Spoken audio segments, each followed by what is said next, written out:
Aujourd'hui, c'est moi qui vous attends. Vous voyez, hier, c'est vous qui m'attendez. C'est aujourd'hui, je vous attends. Je suis là avec vous, les seuls seulement. Nous attendons.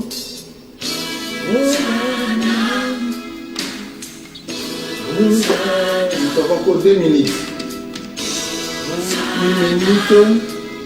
10 minutes, on commence.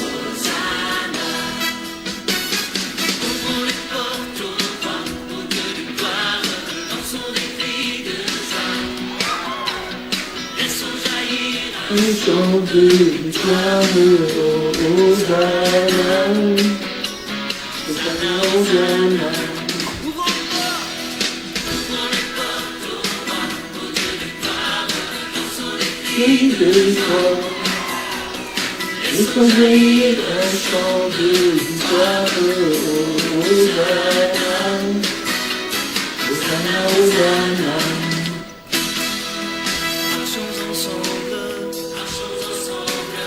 L'ennemi tremble,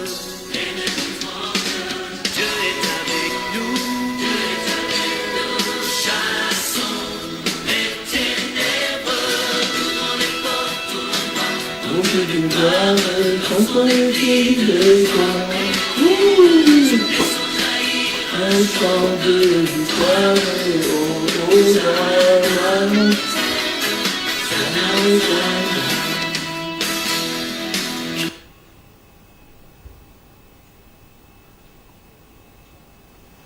So that is time for her to start our meeting, yeah? Maintenant, c'est notre temps de commencer notre prédication. Wow! Je vais changer la batterie, please. Sinon, ça va se couper.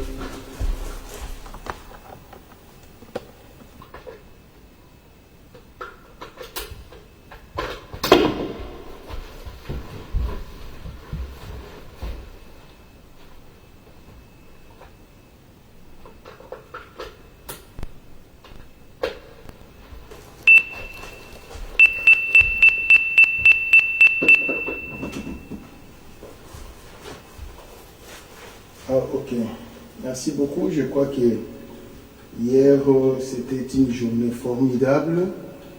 Et une journée que nous avons présenté un enseignement qui est apprécié dans le monde entier. J'ai reçu des messages venant de tous les continents. Les gens ont bel et bien apprécié les messages. Et c'était formidable. Il y a des gens qui ont dit, pasteur, réexpliquez cela encore. Il n'y a pas moyen. Ça se trouve sur YouTube et ça se trouve sur Facebook. C'est votre devoir d'aller réauditionner cela. Ça vous permettra de comprendre. Mais moi-même, j'ai réauditionné les messages pendant plus ou moins 10 fois. Depuis hier jusqu'à aujourd'hui, j'ai écouté la prédication d'hier plus de 10 fois déjà. Et vous aussi faites de même, ça vous permettra de comprendre. Et il y avait ça, il y avait ça, il y avait ça, il y avait ça, il y avait ça, c'est comme ça. Et aujourd'hui, c'est la continuité de notre enseignement. Il y a une chose que j'ai toujours dit. Il y a des gens qui se servent de la Bible pour gagner de l'argent. Mais il y a de ceux-là qui se servent de la Bible pour donner, transmettre les salis aux gens. C'est de cette manière-là que ça se passe. Il y a des serviteurs que Dieu a appelés, que Dieu a mandatés pour aller dire la vérité aux gens. Et il y en a aussi des serviteurs qui sont des commerçants dans l'évangile. Ils sont en train de vendre dans les temples. Ils attendent l'arrivée de Jésus pour qu'on les chasse. Et c'est comme ça que ça se passe. Mais pour le moment, nous sommes tous dans la confusion parce que les vrais et les faux, nous avons tous les mêmes accoutrements, la même Bible. Et le Seigneur avait dit, laissez l'ivraie et le blé grandissent ensemble. Laissez-les grandir ensemble. Mais c'est la fin qui justifie les moyens. C'est pourquoi la Bible dit ceci. C'est lui qui persévérera jusqu'à la fin sera sauvé. Et celui qui ne persévérera pas jusqu'à la fin ne sera pas sauvé. C'est de cette manière-là que ça se passe. La persévérance de ta foi, la persévérance dans la vie chrétienne, dépend de l'état de ton église. Si vous avez une église de cochons, tu n'auras pas la persévérance. Jamais tu auras la persévérance des cochons. Et si vous avez un pasteur qui ne l'est pas, il est comme un chien, sachez-le que vous aussi, vous serez comme lui, parce que l'homme ne transmet que ce qu'il a. Mais si et seulement si vous avez un homme de Dieu, homme, établi par Dieu, vous avez la grâce, vous avez la bénédiction, restez avec lui, persévérez avec lui, et vous serez sauvés. C'est de cette manière-là que ça se passe. Évidemment, je suis en train d'avancer, j'ai fait un petit rappel sur ce que nous avons étudié hier. Nous avons parlé de la sanctification. Certainement, il y a une différence entre être sanctifié par la parole et être sanctifié par le Saint-Esprit. Ça, c'est tout à fait normal. Être sanctifié par la parole, c'est au prix de la foi. Être sanctifié par le Saint-Esprit, c'est au prix de l'obéissance en Dieu. Or, nous connaissons que la foi, seule ne sauvera pas l'homme.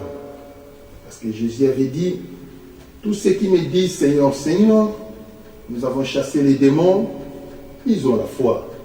Nous avons guéri les malades, ils ont la foi. Et nous avons fait des miracles, ils ont la foi. Nous avions une grande église, ils ont la foi. Donc pour aller au ciel, pour vivre sur la terre, c'est la foi. Mais pour aller au ciel, ce n'est pas seulement la foi.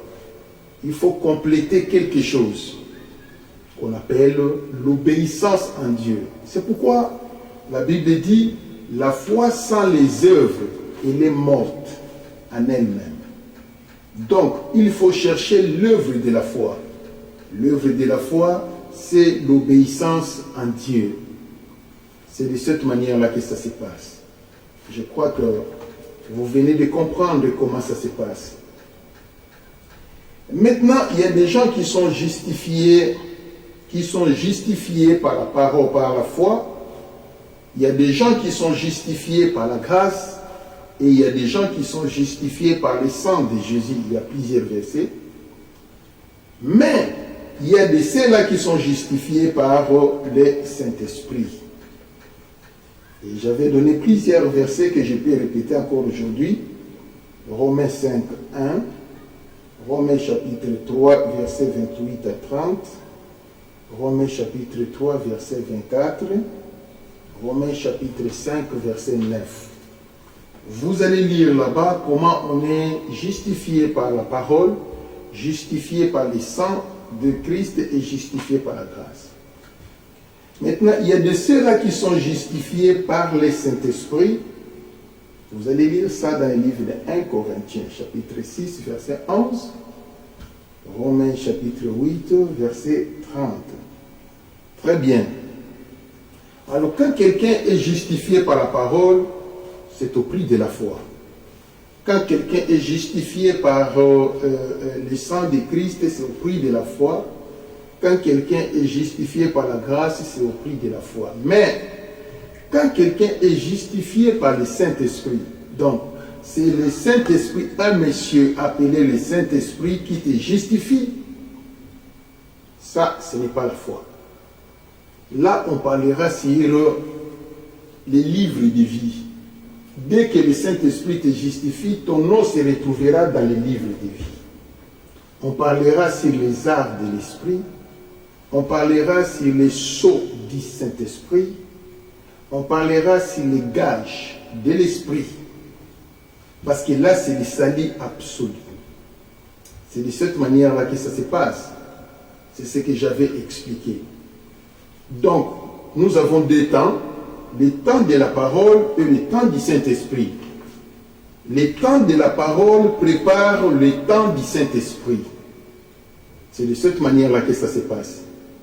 Et le temps de la parole, c'est ce que nous appelons le Logos. Et le temps du Saint-Esprit, c'est ce que nous appelons les règnes. J'avais parlé sur être purifié par la parole et être purifié par le Saint-Esprit. Et j'avais dit être purifié par la parole, c'est Jean, chapitre 15, dans le verset 13.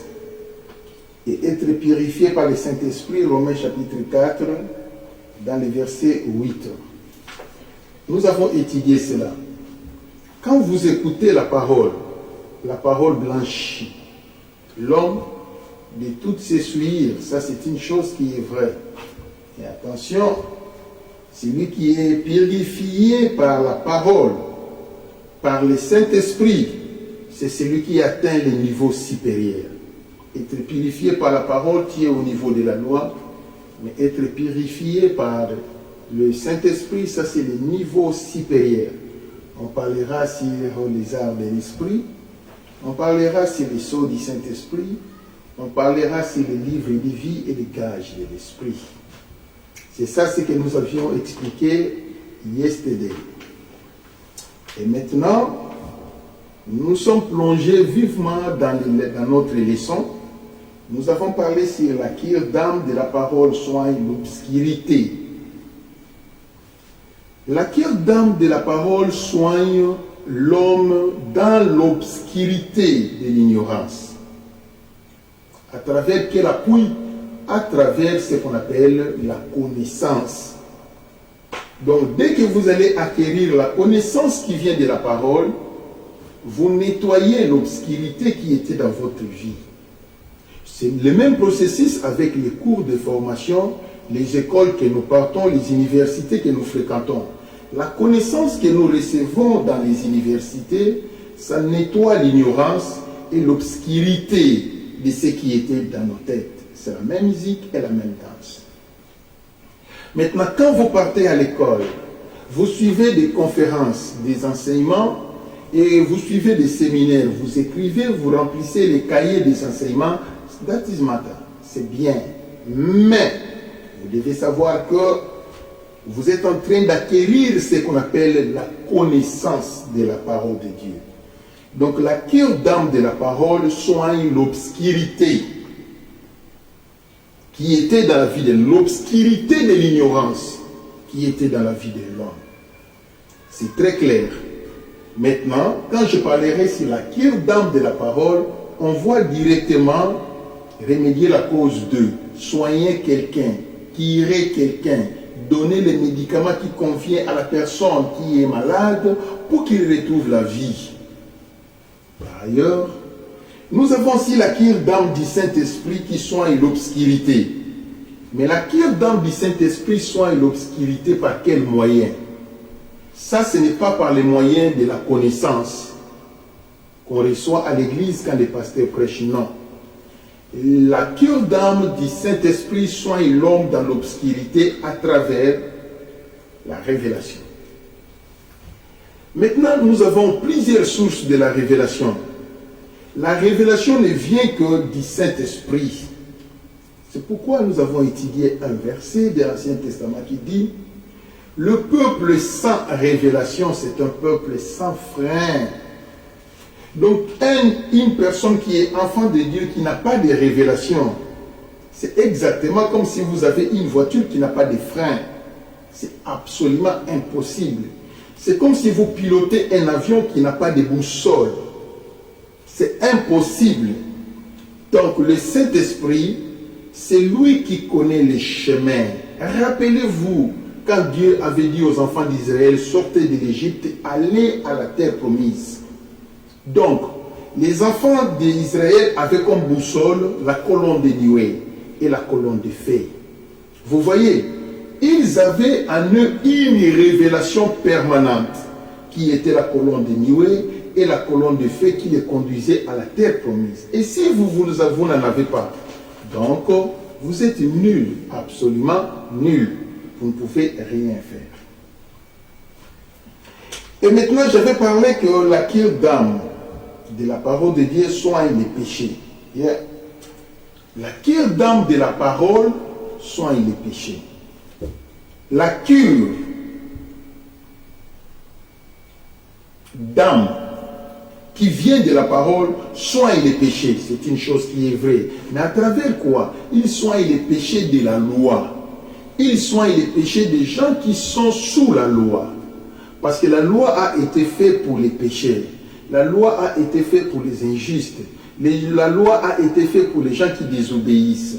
Maintenant, la cure d'âme de la parole soigne les péchés d'une catégorie de gens qui sont sous la loi ou qui vivent encore avec la loi.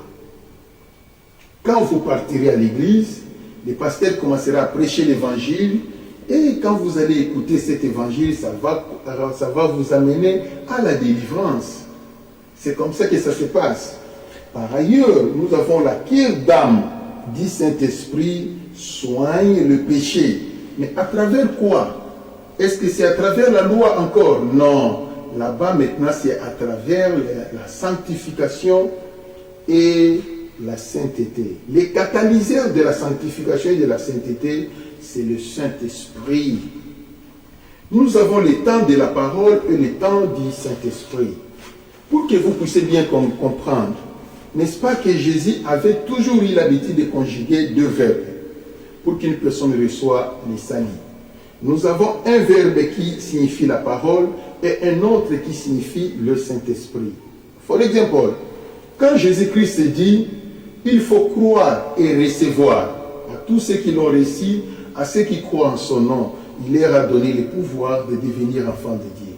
On croit en quoi? On croit à la parole de Dieu. On reçoit qui? On reçoit le Saint-Esprit. Ce n'est pas Jésus qui entre dans nos cœurs, c'est le Saint-Esprit. Où est Jésus? Jésus est à la droite de la majesté. Jésus est à la droite du Père. Il est au ciel. Jésus n'est pas sur la terre.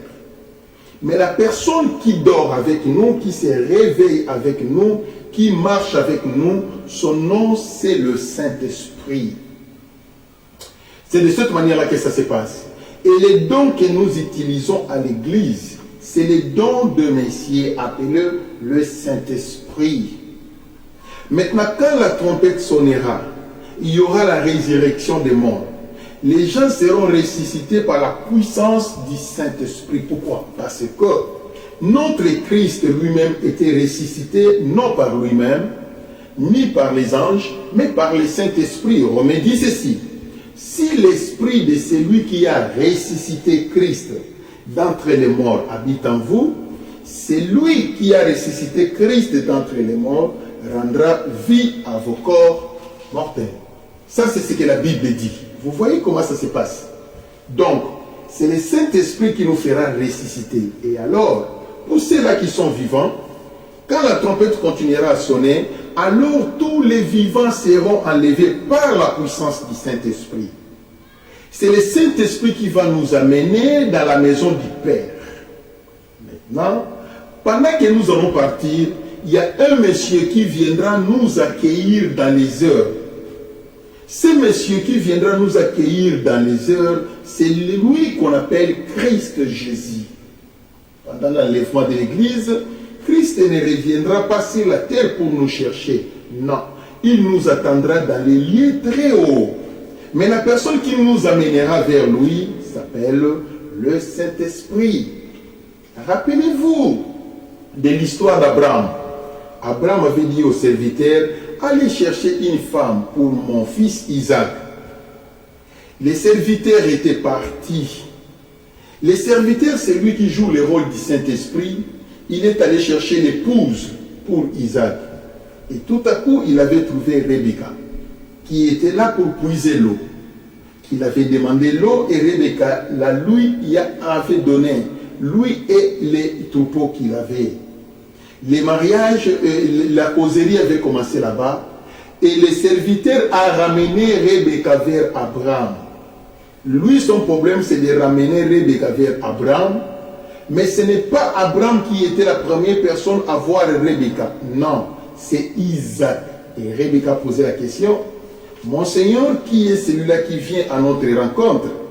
Le serviteur maintenant va donner la révélation à l'épouse pour dire que c'est lui, mon Seigneur, Isaac. Vous voyez comment ça s'est passé? Et ils sont allés dans la maison du Père. Exactement, c'est ce qui se passera au jour d'enlèvement de l'Église. Vous avez compris? Et j'avais parlé d'un point essentiel, la cure d'âme de la parole soigne la malédiction. Yes. La cure d'âme de la parole soigne la malédiction. Et comment? La cure d'âme de la parole soigne la malédiction par ce que nous appelons les offrandes. Évidemment, nous avons plusieurs sortes d'offrandes. Et chaque offrande a son nom. L'offrande du remerciement, l'offrande d'action de grâce, nous avons l'offrande des dons volontaires, nous avons l'offrande de la dîme, nous avons l'offrande de la dîme des dîmes, nous avons l'offrande par élévation, nous avons l'offrande, c'est beaucoup, hein, j'ai oublié, c'est pas notre leçon. Et on en a plusieurs sortes d'offrandes qui sont écrites dans la Bible. Vous voyez comment ça se passe. Maintenant, la Bible dit, tout ce que l'homme aura semé, il le moissonnera. C'est-à-dire quoi? Quand vous semez le péché et l'avortement, vous allez moissonner la stérilité. Toi et ta postérité. C'est la loi, c'est la Bible qui le dit. Maintenant, tu es conscient que moi, j'avais semé l'avortement. Mais je ne veux pas être stérile. Non plus, je ne veux pas que mes enfants deviennent des stériles. Je vais implorer la miséricorde de Dieu. On n'implore pas la miséricorde de Dieu par la prière. Ce n'est pas la prière qui donne la solution dans les cas de la malédiction. Never. Tu avais semé l'amertume. Tu avais semé un produit amer. Tu moissonneras l'amertume. Alors qu'est-ce qu'il faut faire? Il faut semer la contrepartie. J'avais semé les Congo Bololo, ce qui est amer. Je vais maintenant semer en contrepartie les cannes à sucre. C'est le canne à sucre qui va combattre ce qui est amer. Vous voyez comment ça se passe? En ce moment-là, le canne à sucre va combattre les Congo Bololo. Et quand tu vas semer plus de canne à sucre, ça domine. Et c'est par là que tu vas moissonner ce qui est bien. C'est pourquoi nous donnons les offrandes. Les offrandes que nous donnons, c'est pour que ça lutte contre la malédiction de péché que nous-mêmes nous commettons et la malédiction de péché que nos parents avaient commis, la malédiction de péché de nos arrière-grands-parents, la malédiction de péché de nos aïeux et de nos ancêtres. C'est de cette manière-là que ça se passe. La bénédiction n'a jamais été la grâce. La grâce, c'est autre chose. Quand on parlera de la grâce, on voit directement Golgotha. C'est là où se trouvent les symboles de la grâce. Mais ce que nous vivons, ce que nous recevons chez les faisans, ça s'appelle la bénédiction. Par exemple, pour les mariages. On ne fait pas les mariages par la grâce. Non, les mariages, c'est la bénédiction. Soit vous avez semé sur les mariages, ou vos parents avaient semé sur les mariages, et vous allez moissonner les mariages. Avec facilité. Mais si vos parents n'avaient pas semé les mariages, vous n'en moissonnerez jamais, parce que ça n'existe pas dans votre répertoire de la vie. Je peux parler sur les commerces. Évoluer dans les business, ce n'est pas la grâce. Ça, c'est la bénédiction. Ou vous en avez dans la famille, ou vous n'en avez pas. La grâce n'a jamais été héréditaire, mais la bénédiction l'est. La bénédiction est héréditaire parce que c'est dans les sangs. La malédiction est aussi héréditaire, c'est dans les sangs. Vous voyez maintenant comment ça se passe. C'est de cette manière-là. C'est que vous allez voir d'autres familles, tous sont des riches. Ils réussissent, ils ont des opportunités qui leur permettent d'aller en avant, toute la famille. Pourquoi? C'est parce qu'ils ont cette bénédiction, ils ont l'arbre de la bénédiction.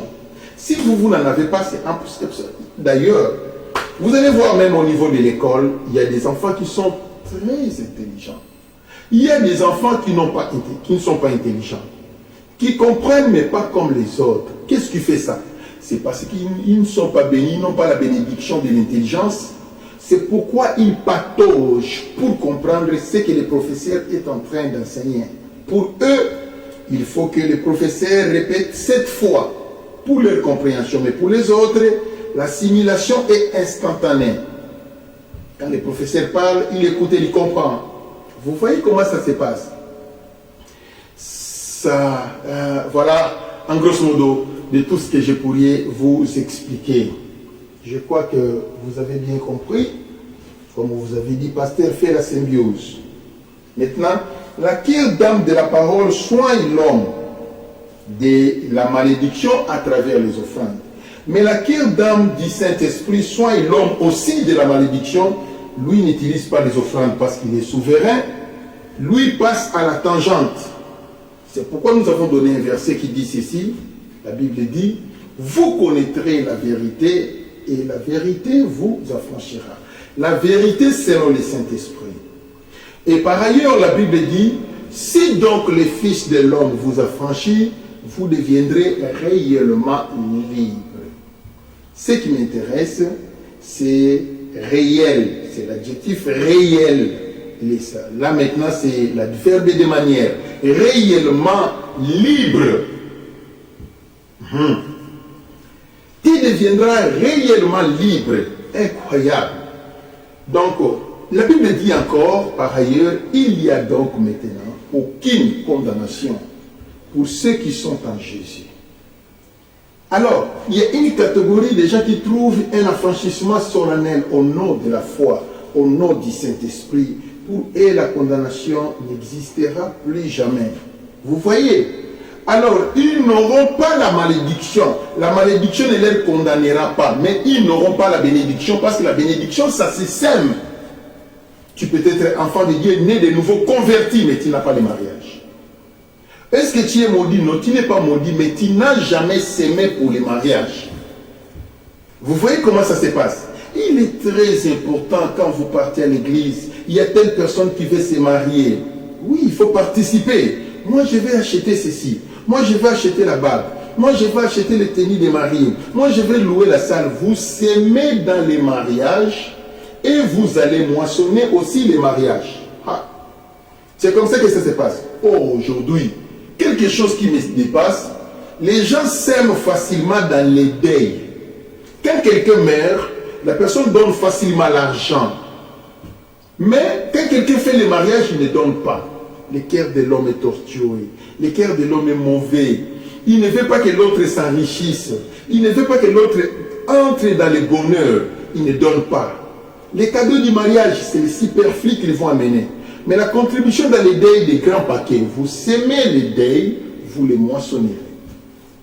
Vous semez les gros paquets dans les deuils. Attendez quand vous aussi vous mourriez, on vous amènera des gros paquets. Parce que c'est là où vous avez investi. Dieu est juste, ça se passe comme ça dans la vie chrétienne. Voilà grosso modo de tout ce que je pourrais vous parler. Il y a un adage qui dit, donne-moi, apprends-moi à pêcher et je ne te demanderai plus. Je répète, apprends-moi à pêcher.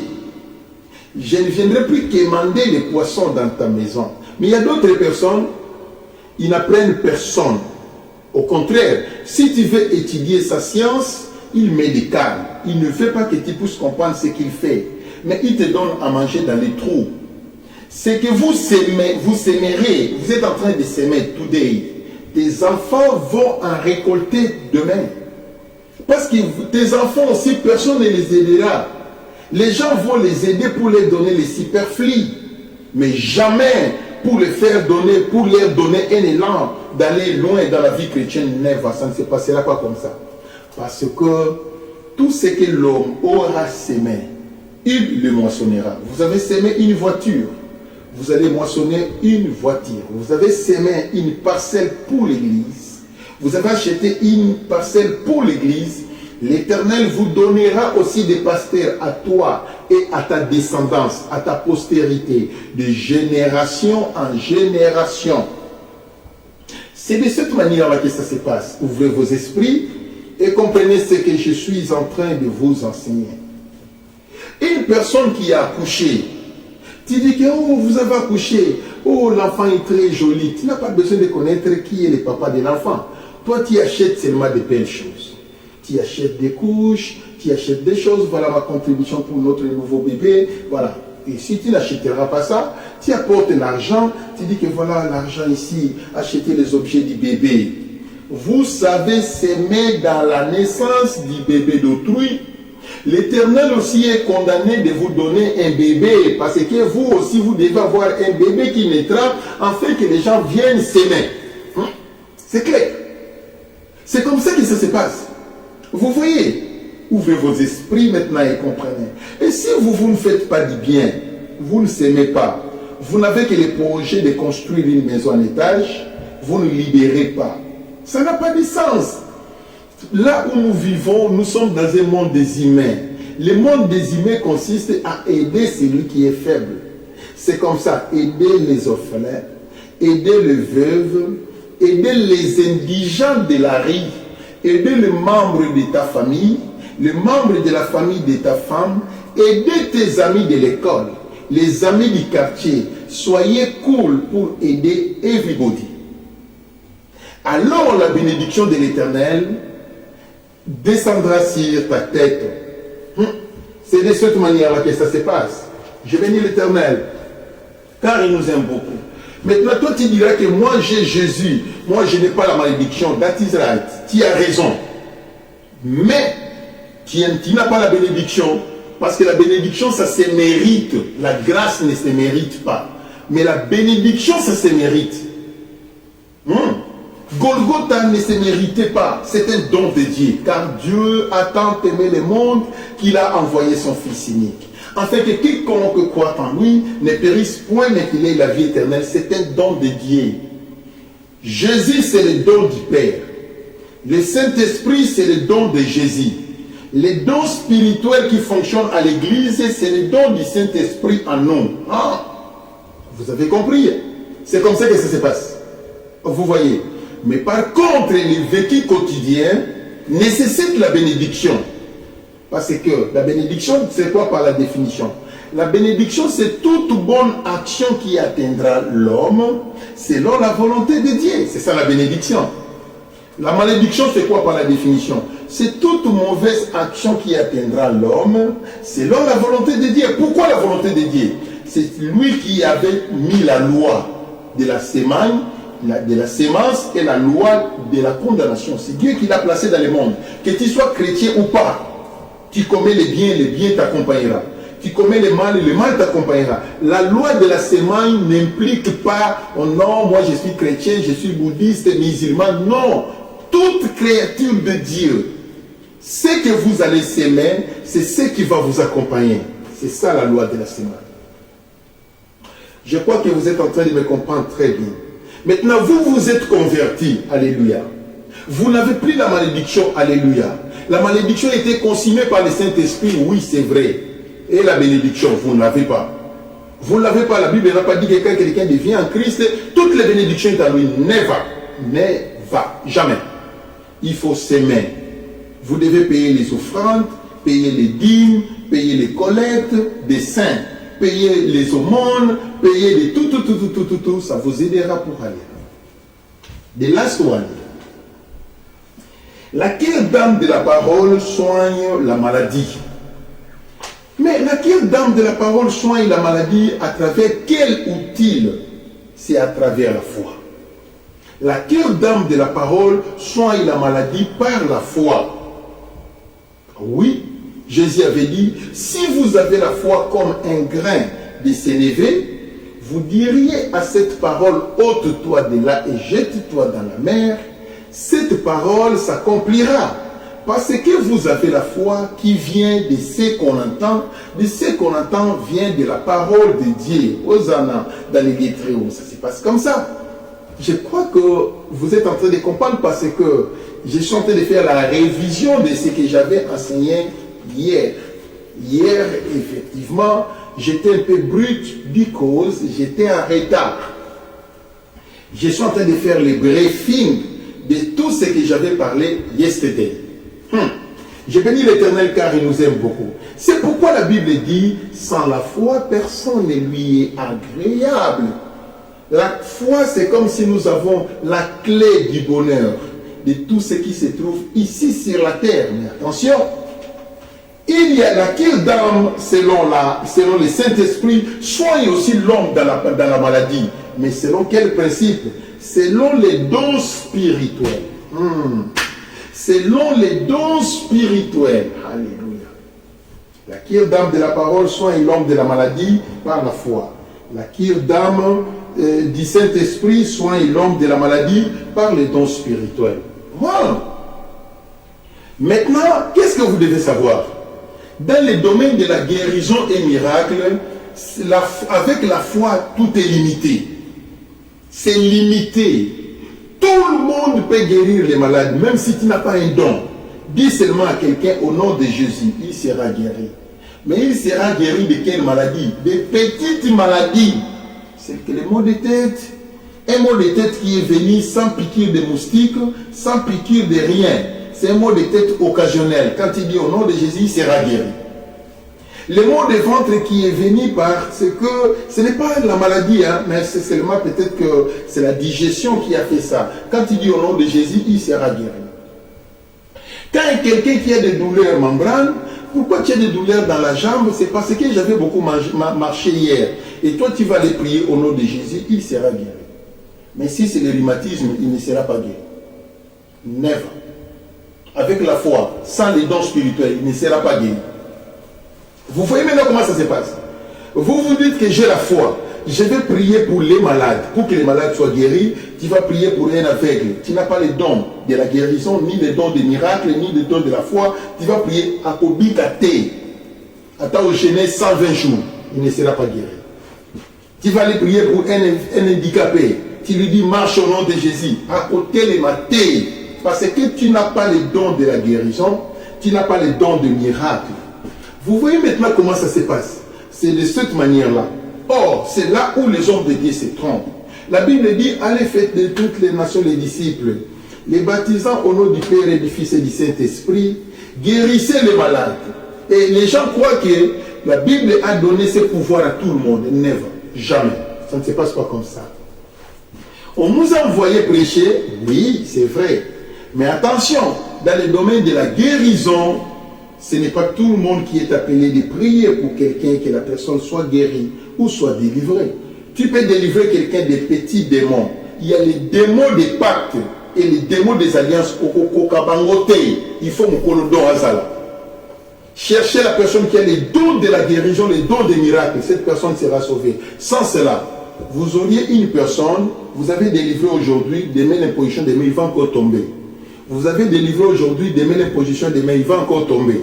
Vous allez éternellement, il vous fera ça éternellement. Ce qui veut dire que la personne n'est pas encore sauvée. La personne n'est pas sauvée. C'est de cette manière-là que ça se passe. Ça devient la distraction à l'église. Être avec une personne, au nom de Jésus, même pas l'imposition, demain il tombe déjà. Mais demain il va encore tomber. Il peut commencer à tomber pendant 5 ans. Lui, c'est son habitude. Et vous allez lui appeler sorcier. Lui, il tombe chaque jour, il doit être sorcier. Il n'est pas sorcier. Problème, il y a Zanango. Le problème qu'il a, il n'a jamais rencontré une personne qui a les dons supérieurs capables de lui donner les salis. C'est pourquoi il continue à faire des tombées à l'église. Voilà tout ce que je peux vous expliquer sur ce qui concerne la cure d'âme selon la parole qui soigne la maladie et la cure d'âme selon le Saint-Esprit qui soigne aussi la maladie. Selon la parole, ça soigne la maladie par la foi. Selon le Saint-Esprit, ça soigne la maladie sans foi. Même si la personne qui est malade n'a pas la foi, il sera guéri. Parce que c'est les dons, l'attraction des dons spirituels. Et j'avais donné l'exemple de plusieurs personnes qui avaient trouvé la guérison rien que parce qu'ils se sont rencontrés avec Jésus ou avec l'homme de Dieu, les miracles étaient possibles. C'est de cette manière-là que ça se passe. C'est pourquoi vous allez voir tous les hommes de Dieu. Il ne faut jamais forcer les miracles. Ce qui est péché, au forcer parce qu'il n'y aura rien. Tu ne changeras rien. Parce que les domaines de miracles, cela dépend des dons spirituels. Si tu as les dons de la guérison, on vous appelle un don à guérison, Isaïe 0,00050, 0,0005. C'est petit. 0,00075. 0,00025. Oh, comme on a un talent en colonie. C'est pourquoi vous allez voir qu'il n'y a pas de miracle, il n'y a pas de signes, pas de prodiges, pas de miracles. Quand vous prêchez, il n'y a absolument rien, vous criez seulement et Dieu ne fait rien parce que ce n'est pas votre don. Si vous voulez être un bon et grand serviteur de Dieu, tu dois te connaître d'abord. Que Dieu soit loué. Jésus est mon sauveur. Je vais encore faire une symbiose de 15 minutes et je vais clôturer parce que j'avais commencé à... J'ai encore du temps, j'ai encore 15 minutes. Jésus est mon sauveur. Vous savez, mes bien-aimés dans le Seigneur, quand quelqu'un dit que Jésus m'a sauvé, il y a plusieurs salis qui viennent en Jésus. La personne qui est délivrée des démons dira Jésus m'a sauvé.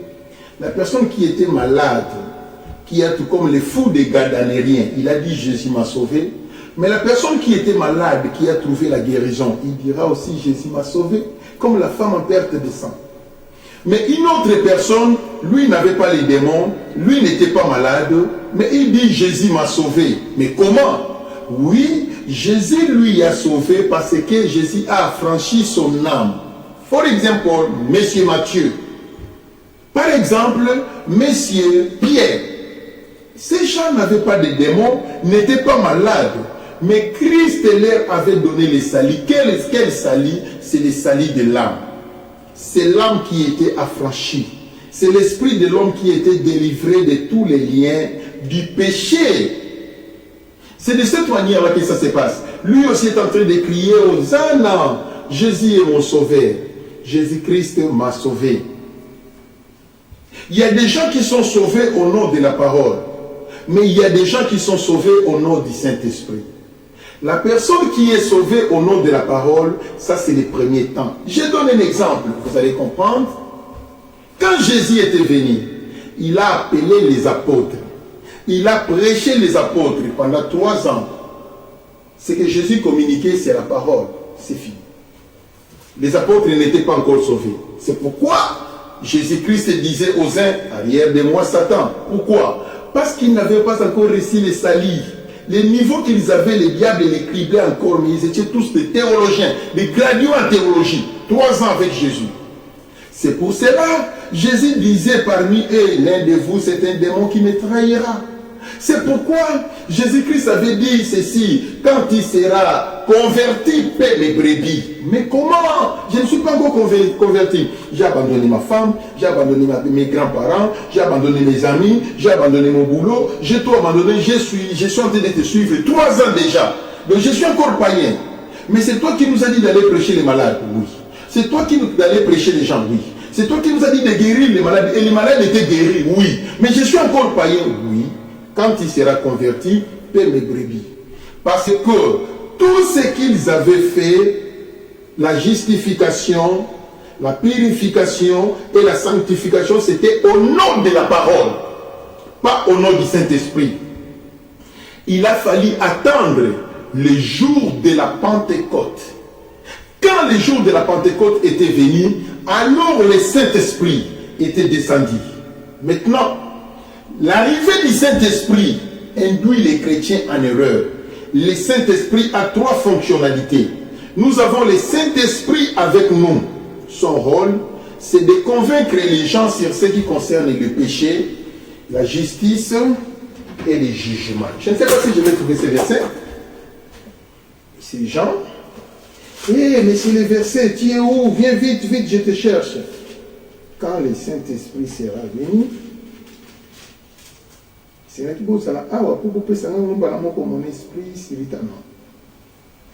Oh, je suis un livre des actes. Oh, Jean. Allons vite dans le livre des Jean. Waouh. 15. Est-ce que je suis là? Je peux trouver ça. Je dis ici mon commandement nouveau, je vais 15.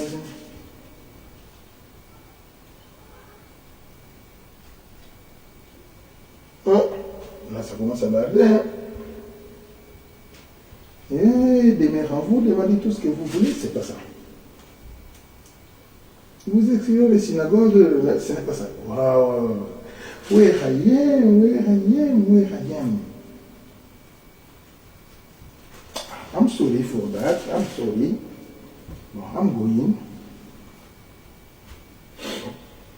Les versets que je suis en train de chercher disent ceci. C'est très clair dans ces versets. Le Saint-Esprit avec nous, c'est lui. Je ne peux pas manquer ces versets. Je ne peux pas manquer. C'est Jean chapitre 14. Avec nous. Le Saint-Esprit avec nous. Oh, j'ai trouvé. Alléluia. Jean chapitre 14, dans les versets 17. Je commence au verset 16. Je commence au verset 15. Si vous m'aimez, gardez mes commandements. 16. Et moi je prierai le Père, et il vous donnera un autre consolateur, afin qu'il demeure éternellement avec vous. Le consolateur, c'est le Saint-Esprit. Il sera avec vous. C'est clair. Bon, 17. L'Esprit de vérité que le monde ne peut recevoir, parce qu'il ne le voit point et ne le connaît point. Mais vous le connaissez, car il demeure avec vous. Le Saint-Esprit est avec vous. Et la conclusion, et il sera en vous. Parce que différencier la préposition. Il est avec vous. Donc le Saint-Esprit avec nous, son rôle, c'est de convaincre les gens pendant la prédication. La personne qui touche les cœurs quand le pasteur prêche, c'est le Saint-Esprit avec nous. Ça, c'est le premier rôle. Maintenant, il a le deuxième rôle. Le deuxième rôle, c'est d'être sur nous. Le Saint-Esprit sur nous. La Bible dit ceci, Actes des Apôtres, chapitre 1. Faisons ce voyage ensemble. Actes des Apôtres, chapitre 1, dans le verset 8, je crois, si je ne me trompe pas. Hier, Amber, il est écrit, mais vous recevrez une puissance, le Saint-Esprit survenant sur vous. Là maintenant, ce n'est plus le Saint-Esprit avec vous, mais plutôt le Saint-Esprit viendra sur vous. Et vous serez mes témoins à Jérusalem, à toute la Judée dans la Samarie et aux extrémités de la terre, à Newcastle. Le Saint-Esprit sur nous, son rôle, c'est de déclencher les dons spirituels. C'est fini. Mais le Saint-Esprit avec nous, son rôle, c'est de convaincre les gens sur la parole. Mais sur nous, son rôle, c'est de déclencher les dons spirituels. Malgré la présence du Saint-Esprit avec nous, l'homme n'a pas encore eu le salut de l'âme. Malgré la présence du Saint-Esprit sur nous, l'homme n'a pas encore eu le salut de son esprit. Jamais. Il est encore païen. La Bible confirme. Romains maintenant. Romains chapitre 8. Je suis là. Hé, Romains, viens vite. Tu es où? Oh, Romains. Comment? Viens, je te cherche. Je suis là. Romains chapitre 8. Je suis où? Je suis là.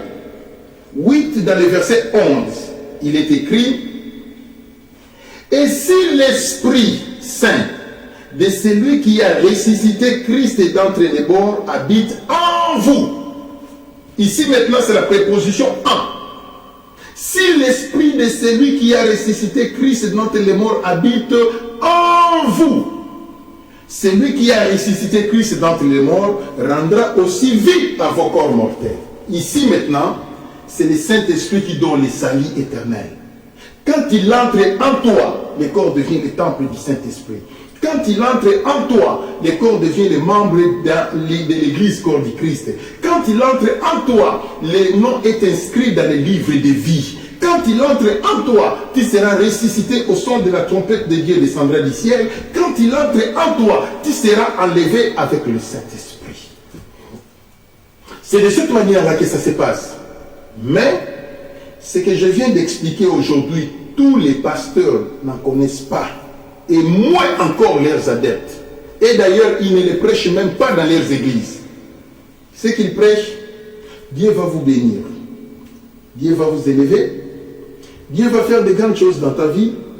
C'est fini. C'est fini. C'est ce qui se passe. Mais décortiquer l'agneau, déceler l'agneau, ils ne le font pas. C'est là où les bas blessent aujourd'hui. Évidemment, Jésus est mon sauveur. Il est là pour sauver le monde.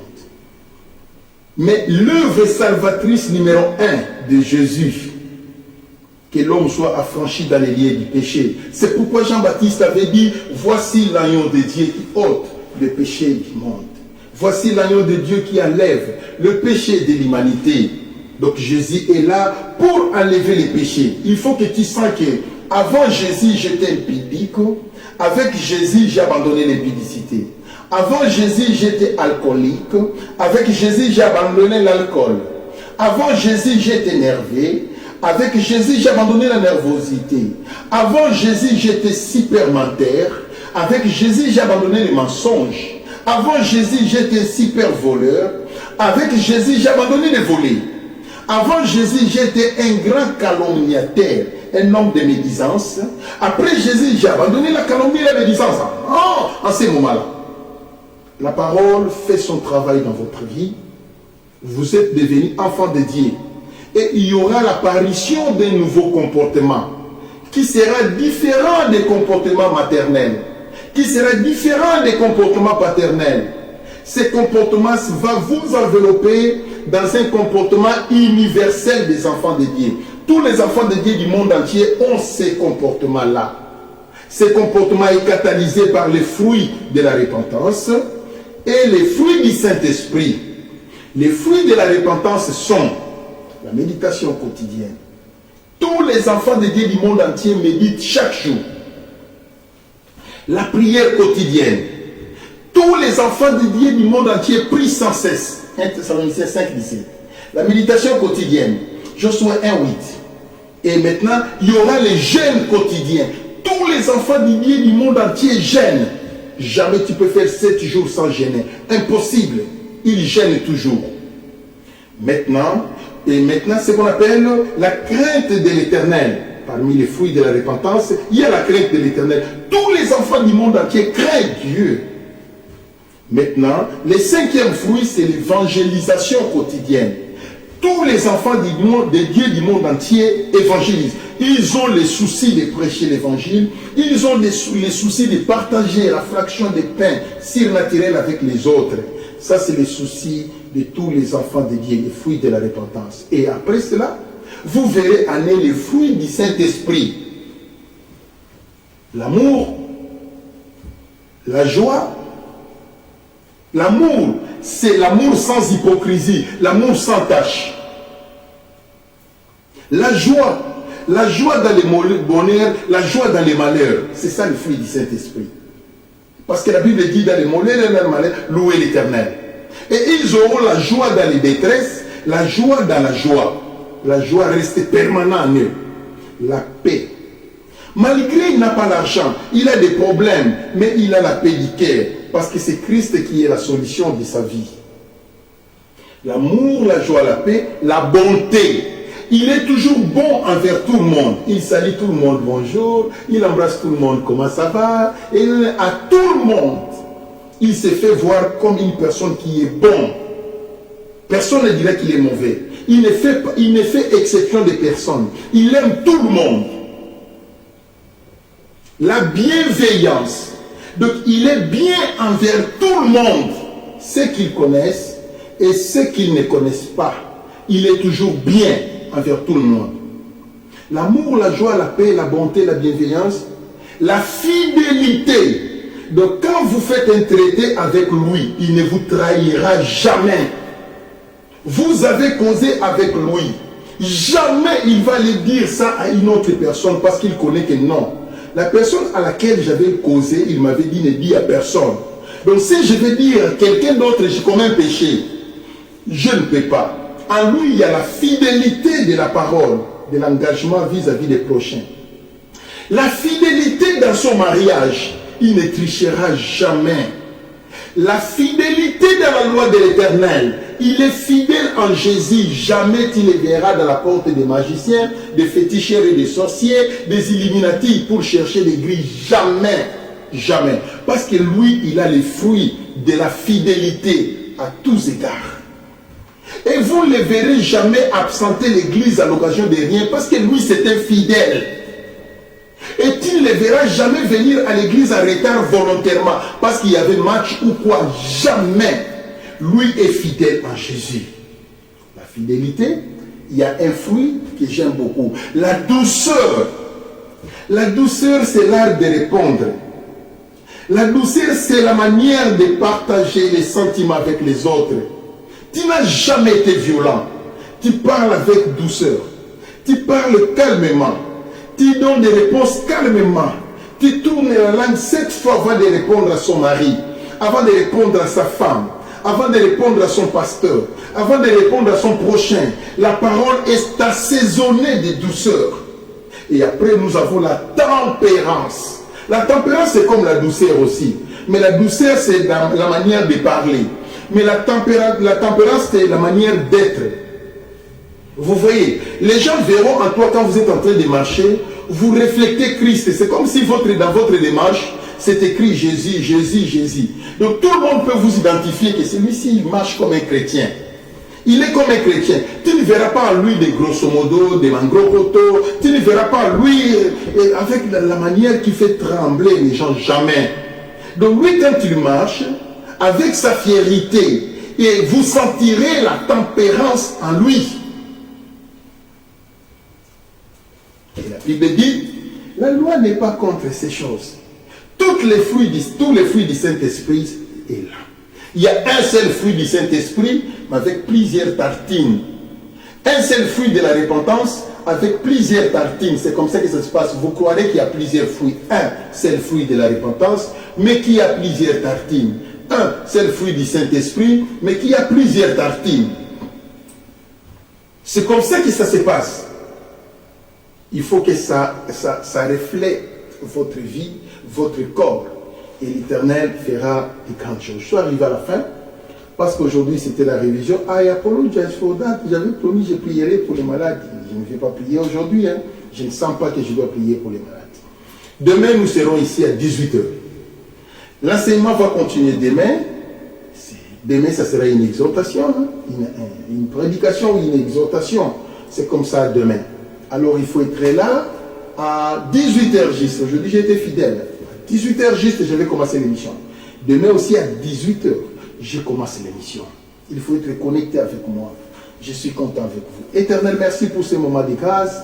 Bénis tous les auditeurs et bénis tous ceux-là qui sont là, qui se sont disposés pour nous écouter.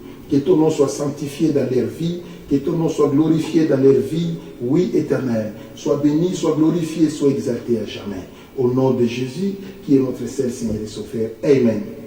Je demanderai à maman diaconesse Sandrine de partager cette émission, publier cela dans Canal J. Et maman a dit Canal J Kinshasa et qu'il partage ça. Ça va leur donner la motivation de nous suivre demain parce que beaucoup de gens ne savaient pas qu'il y aura émission aujourd'hui. C'est la fin. I love you so much. Bye. God bless you.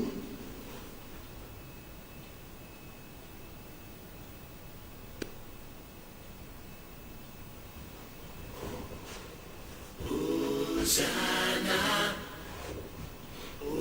Hosanna,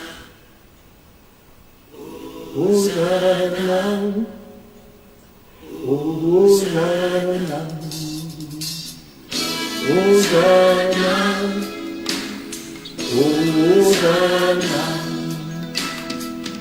Hosanna, Hosanna. Au Dieu du gloire, une fille de joie. Laissons jaillir un chant de victoire. Hosanna, Hosanna, Hosanna. Ouvrons les portes au Dieu de gloire, transformons les filles de joie. Laissons jaillir un chant de victoire. Hosanna, Hosanna, Hosanna.